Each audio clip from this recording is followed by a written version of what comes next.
மக்களே வணக்கம்.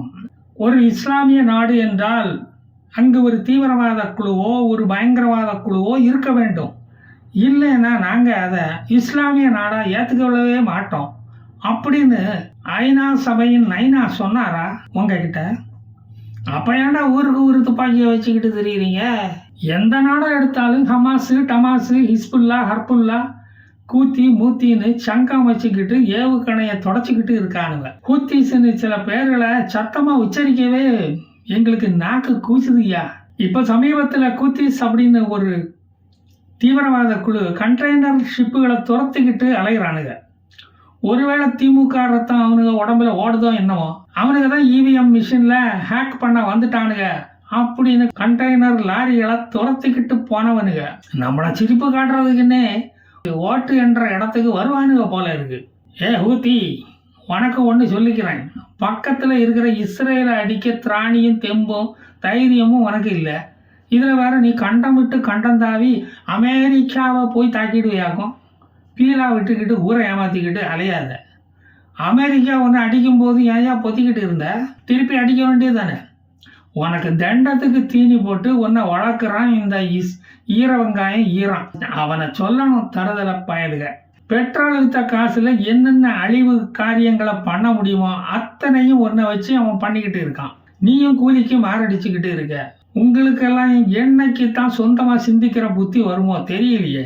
ஏன் ஒன்று இஸ்லாமிய குழந்தைகளும் சிறுவர்களும் சோமாலியாவில் சோறு தண்ணிக்கு வழி இல்லாம செத்துக்கிட்டு இருக்காங்களே, என்னைக்காவது ஒரு ரொட்டி துண்டை அவங்களுக்கு வாங்கி போட்டிருப்பியா? ஆண்டவன் கை நிறைய காசை அள்ளி உனக்கு கொடுத்து மனித குலத்துக்கு நீ என்னையா பிரயோஜனம்? என்ன பிரயோஜனம் நீ அவங்களுக்கு செஞ்சிருக்க? நல்ல சிந்தனையே உனக்கு வரமாட்டேங்குது. இப்ப அழிஞ்சுகிட்டு இருப்பது உன்னுடைய இஸ்லாமிய சமூகம் தான். அதாவது உனக்கு தெரியுதா, இஸ்ரேலும் ஒரு மனித இனம்தான் ஐயா அப்படின்னு நீ நினைச்சு சிநேகமா பழகி இருந்தேனா ஆப்பிரிக்கா காடுல உள்ள சிம்பான்சி குரங்குகள் கூட ஒன்ன ஆறத்தழுவி பாராட்டி கட்டி பிடிச்சிருக்கும். அமைதி மார்க்கத்தில் உள்ள இஸ்லாமியர்கள் எந்த நாட்டிலையும் நிம்மதியா வாழ்ந்துடக்கூடாதுன்னு நினைக்கிற பாரு. அதுக்கு பேர் சகோதரத்துவம் அப்படின்னு பேர் வேற கொடுத்த பாரு. அங்க மட்டும் நீ சாய்ந்த கோபுரமா நீ உயர்ந்து நிக்கிற. Saddam Hussein, Osama bin Laden, Idi Amin என்று உன் எல்லா தலைவர்களும் நிம்மதியா செத்தான்னு எங்கேயாவது வரலாறு இருக்கா? அற்பாயுசில் போறவன் எல்லாம் மத தலைவன் குழு தலைவன் ஆயிடுவான் போல இருக்கு. பயங்கரவாதியா கடவுள் அவனை மாத்திடுவார் போல இருக்கு. உலகத்தில் உள்ள எந்த நாடாவது உனது தீவிரவாத குழுவை அங்கீகரிச்சு இருக்காடா? நீ ஒரு நக்சலைட்டு சொன்னா கூட சீனா ரஷ்யா அங்கீகரிச்சு இருக்கும். உலக நாடுகள் எப்ப எலக்ட்ரிக் காரை அதிகமாக பயன்படுத்த போகுதோ அப்போ உனக்கு புத்தி திரும்ப வரலான்னு எனக்கு ஒரு நம்பிக்கை இருக்கு. பேட்டரி பயன்பாடு அதிகரிக்கும் போது பெட்ரோல் பயன்பாடு குறையும். எலக்ட்ரிக் கார் ஸ்கூட்டர் பெருகும் போது ஒப்பக் நாடுகளை எவனும் சீண்ட மாட்டான். அப்போ உனது அகங்காரம் அடங்கும். துப்பாக்கிகளை விட்டு சோறு துண்ண வேண்டிய துர்ப்பாக்கிய நிலை உனக்கு வரும். அப்ப நீ பூவாக்கு சிங்கி அடிப்பதை நாங்க பார்க்கத்தான் போறோம். பெட்ரோல் கிடைக்கிறதுக்கு முன்னாடி எப்படி மரங்களுக்கு மேலே ஏறி தூங்கிக்கிட்டு இருந்தியோ அப்படி ஒரு அவல நிலை உனக்கும் வரும். அதை நாங்க ரொம்பவும் எதிர்பார்க்கிறோம். உண்மையான அமைதி மார்க்கம் இந்து மதம் அப்படின்னு அன்னைக்கு நீ உணர்வாய். ஹூத்தி தம்பி, ஆமா, அமெரிக்காவும் பிரிட்டனும் உன் மேல ஏவுகணையை விட்டு உன் ஏவுகணை தளங்களை தாக்கி அடிச்சாங்களே, அதுக்கு நீ ரிட்டாலியேட் பண்ணவே இல்லையே. ஏன் பயந்துட்டியா கண்ணு? உன் ஆயுத கடங்கு அழியும் போது எதிர்த்து ஒரு துப்பாக்கி குண்டு கூட முழங்கவில்லையே. ஏன் துப்பாக்கி வச்சிருந்தும் சுட முடியாத துர்ப்பாக்கிய அவல நிலையா உனக்கு? சுட்டா நீ இருக்கிற இடத்தை காட்டி கொடுத்து விடுமேன்னு பயந்துட்டியா? எல்லா விமானங்களும் தலைமறைவு ஆனதும் கொக்கரிச்சு என்ன பிரயோஜனம்? அதுக்கப்புறம் சூளுரைத்து மனோகரா வீரவசனம் எல்லாம் பேசி என்ன பிரயோஜனம்டா? நீ பேசுனத ஓடிடி தளத்துல தான் போடணும். அப்பதான் எவனும் பார்க்க மாட்டான். ஈரான் உனக்கு ரியால் அனுப்பாது. அப்புறம் நீ ரொட்டி துண்டுக்கு கப்பலை வழிமறிச்சு பிச்சை எடுக்கணும். அந்த முயற்சியில நீ சாக வேண்டியதும் வரலாம். இது உனக்கு தேவையா? இப்ப ஈரான் பாகிஸ்தானை தாக்க ஆரம்பிச்சுட்டு ஊங்குன்னா சண்டையை ஆரம்பிச்சிடுவீங்க போல இருக்க. ஈரான்ல ஷியா முஸ்லீமுக்கும் சுன்னி முஸ்லீமுக்கும் ஆகாதாமே. என்னடா பேர் வைக்கிறீங்க?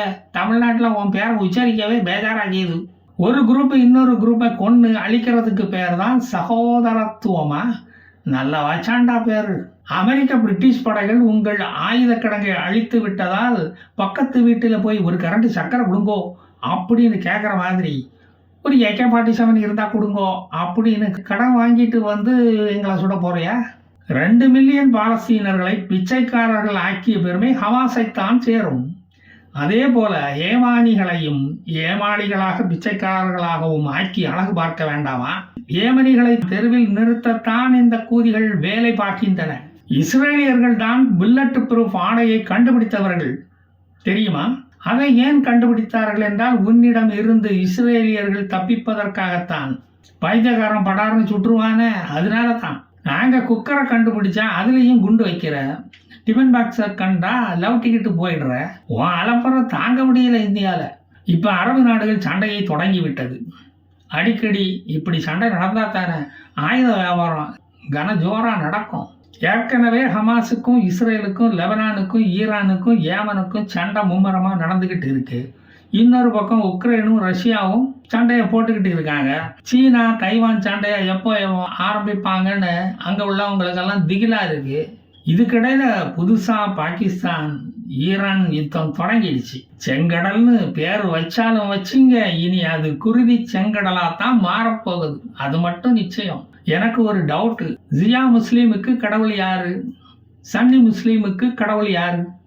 உங்கள் 2 பேருக்கும் கடவுள் அல்லாதானே, அதுக்கு எதுக்குடா பின்ன அடிச்சுக்கிட்டீங்க?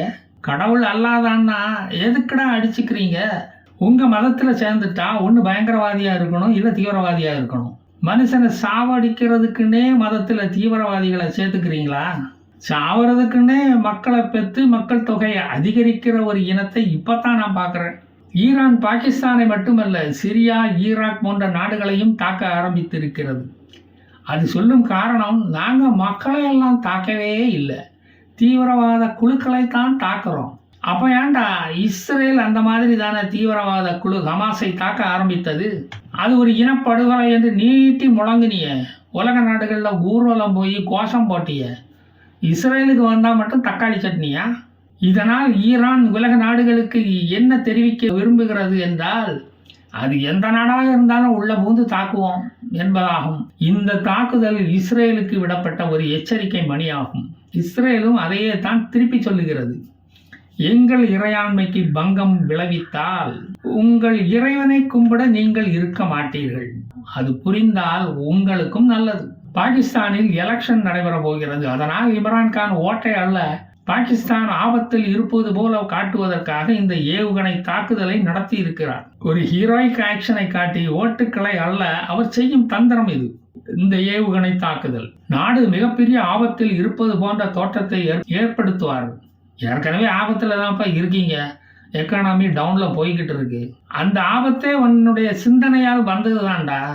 அதை எப்போதான்டா புரிஞ்சு கொள்ள போறீங்க? இஸ்லாமிய படையெடுப்பை பாடமாக வச்சு எங்கள் குழந்தைகளை நாசமாக்குனீங்க. ஹமாஸ் ஹிஸ்புல்லா ஹூத்தியை பற்றி உங்கள் பாடத்திட்டத்திலையும் சேர்த்துக்குங்க, ரொம்ப முக்கியம் அது.